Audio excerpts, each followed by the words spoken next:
Tim Allen a prick? Yeah.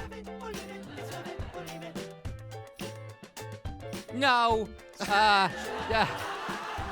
He's just one of those comedians that's always on. Oh, I hate those people.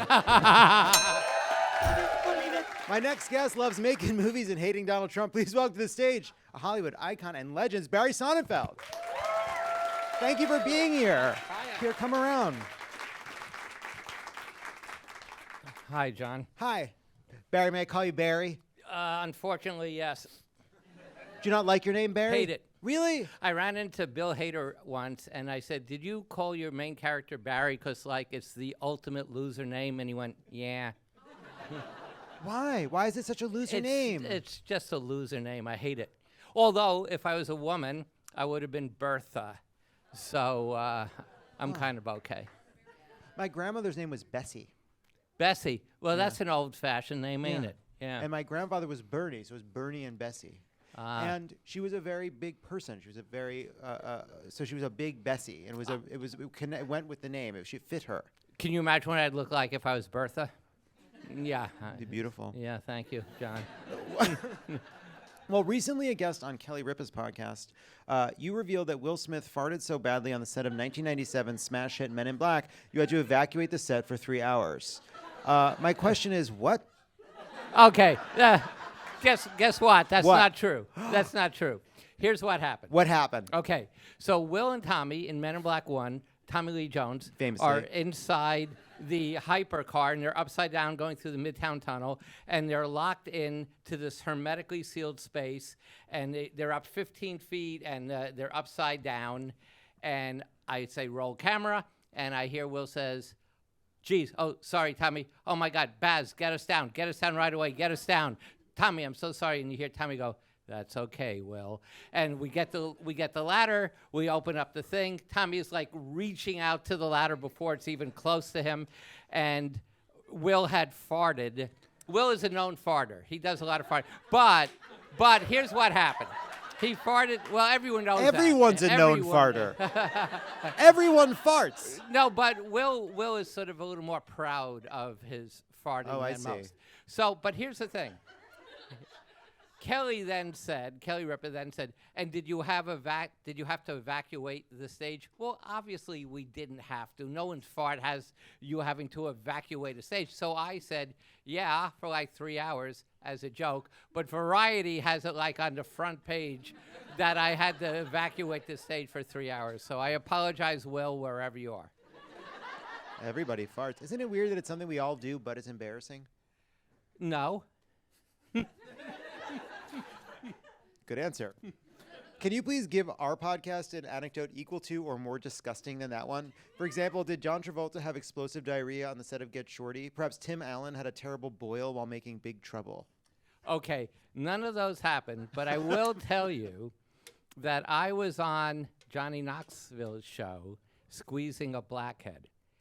I have this one blackhead that I save up for 8 or 10 years. No, this is true. It's 8 or more 10 disgusting. years. I asked for this, and I'm getting what I'm asked for. getting it. And I save it up for 8 or 10 years, and then Knoxville brought out a crew, and I squeezed my blackhead, and he said it's the most disgusting thing he's ever had on his show.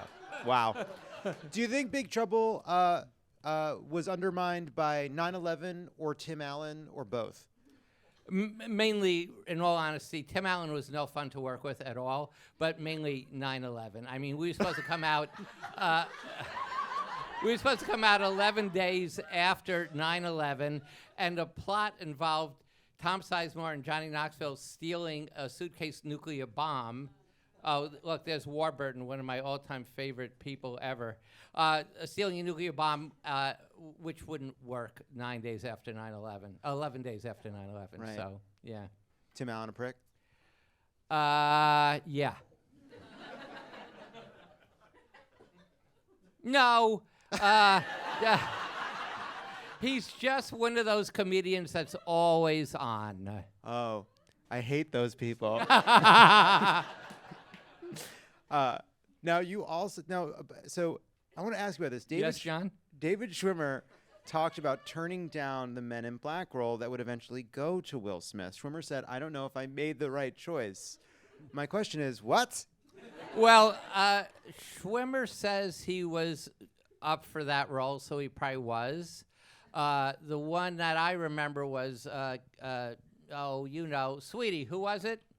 Chris O'Donnell. Thank you. The brains of the operation. Chris O'Donnell. Everyone wanted Chris O'Donnell, but Sweetie told me Will Smith, so I had to get Will Smith. Wow. So Smart. Chris O'Donnell's great. Yeah, he's great. He's very great. But I don't know about Schwimmer. He's lovely. So there is a question that we were talking about that we wanted to ask you, that there was a rumor about the Wild Wild West spider, and that it had originally been a part of a Superman movie, and that then it came over and became part of Wild Wild West. Is that true? Okay, so what you're getting at is John Peters. Mm-hmm. John Peters was the producer of Wild Wild West. There were several things he insisted on. The least of the problems was a giant spider. The bigger problem was Will Smith and drag, something that neither Will nor I had any interest in having in the movie. We could not talk John out of it, so there's this horrible scene. Look, it's not a good movie, don't get me wrong. But I don't know that I agree. Okay, well, fine. Well, you're wrong. The spider was also way too big. And there was no chemistry between Will and Kevin Kline, unlike Will and Tommy Lee Jones, where it was all chemistry. When you first heard Kenneth Branagh's accent, did you... What was your response? Okay, so before you start a movie, you have a table read where everyone sits around, and for the first time you hear all the actors reading their roles. And we had all the Warner Brothers guys there and all that. And Will Smith goes out of his way to do a bad reading. He doesn't want to be judged. And he doesn't want his performance or his attitude or anything judged. So he's the worst. You want his stand-in, who can't even read necessarily, to be his table read guy. But Kenneth came in, totally dressed the part. He had the trident facial hair, the southern accent, and the head of Warner Brothers, Lorenzo de Bonaventura, after the table read, said to me, is there any way we can get rid of Kenneth Branagh and hire that guy to play Loveless? And it was Kenneth Branagh. Lorenzo didn't realize Kenneth was so good that he didn't see Kenneth in the role. We have a clip of his accent.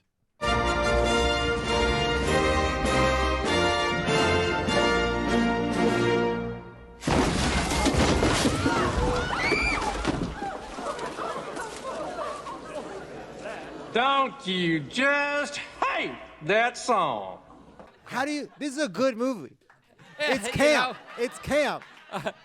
There are parts of it that are very funny. A head as a projector is a very funny concept. A lot of funny concepts. All right, next question. You talk in your book about firing Donald Trump. You are one of the few people on Earth that can claim to have successfully done this, other than 81 million Americans. What happened? Okay, so Macy's used to have these commercials where they would have all their branded stars: Martha Stewart, Usher, who I beat in leg wrestling, Mariah Carey, all these people. And Trump was selling his ties, probably, or his suits. And so we're tracking down this whole row. It's set up for Thanksgiving, past all these famous people, and we end up at the end of this huge dolly shot on Donald Trump and a little girl who's about to touch his hair, and he says, "Don't even think about it." That's the joke of the commercial. Funny, kind of. All right, so we shoot the wide master. We get it in one take because Don will only give us 20 minutes. Everyone else was there for 2 full days. He said, "I'll give you 20 minutes." So I said, "Okay, we're just going to go in for your close-up." I line up the camera. He says, "You can't shoot me. That's my bad side." I said, "Well, Don, we have to shoot you from this side because you were looking this way at the little girl." And he said, "Find a place where you can shoot me from the good side or I'm leaving." So I held out my hand and I said, "Thank you very much for coming. It was a pleasure working with you." And he said, "You're going to let Donald Trump leave and not get a close-up of this?" Meaning his face. His amazing face. His amazing face. And I said, "Well, yeah." And I said, okay, we're over here. Next shot, we're over here on Martha. And 10 minutes later, he tapped me on the shoulder and he said, all right, you can shoot me from my bad side. And I said, we've moved on, Don. Like all bullies, if you just call him on it. Like the governor of Georgia is constantly calling Don on it, and Don backs down all the time against Brian Kemp. What do you look back on as like I feel like there are movies, there are directors who have those moments where a movie seems like it fell down on top of them. And then there are moments where directors say, this is it. I've clicked in. This is exactly where I was supposed to be.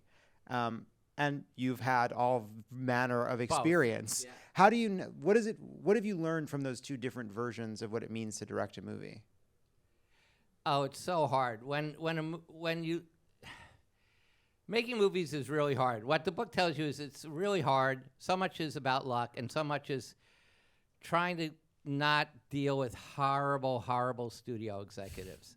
And there are very few good studio executives. There are very few good studios. The best one that I ever dealt with, and I don't know if they're still like this, was Netflix. What I did 3 years of a show called The Series of Unfortunate Events for Netflix, and it was the 3 best years of my life. They literally, their theory is hire the right director and spend the time, get the right guy, but then let him be the director. I mean, when you go to the dentist, you don't say, I would use that drill, I wouldn't use that. You don't say to the plumber, use the crescent wrench, use it. But studio executives think that they can say anything because they don't understand what directors do. So having said that, what I will say is directing is really hard. And it's really painful. I've had sciatica for almost 30 years from the stress of directing. But luckily, I'm not directing much. And once people read this book, I'll direct even less. So maybe my sciatica will go away. And that's one of the beautiful things about becoming an author.